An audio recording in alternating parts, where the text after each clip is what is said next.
حضرت امیر المومنین ایدہ اللہ تعالیٰ فرماتے ہیں کہ حضرت صلی اللہ علیہ وآلہ وسلم نے فرمایا کہ ایک رمضان سے دوسرے رمضان تک ہونے والے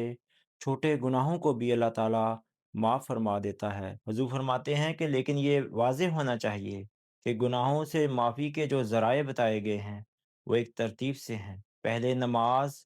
پھر جمعہ اور پھر رمضان ہے۔ فرمایا روزانہ کی 5 نمازیں اللہ تعالیٰ کے حضور عرض کریں گی کہ یہ تیرا بندہ تیرے خوف اور تیری محبت کی وجہ سے بڑے گناہوں سے بچتے ہوئے 5 وقت تیرے حضور حاضر ہوتا رہا، اور ہر جمعہ عرض کرے گا کہ تیرا یہ بندہ 7 دن اپنے آپ کو بڑے گناہوں سے بچاتے ہوئے جمعہ کے دن تیرے حضور حاضر ہوتا رہا۔ رمضان کہے گا کہ اے خدا، یہ بندہ رمضان کا حق ادا کرنے کے بعد گناہوں سے بچتے ہوئے اور نیکیاں بجا لاتے ہوئے اس امید پر داخل ہوا کہ تو اسے اپنی رحمت اور بخشش سے نوازے، تو اللہ تعالیٰ جو بڑا رحیم و کریم ہے اسے اپنی رحمت کی چادر میں ڈھانپ لیتا ہے۔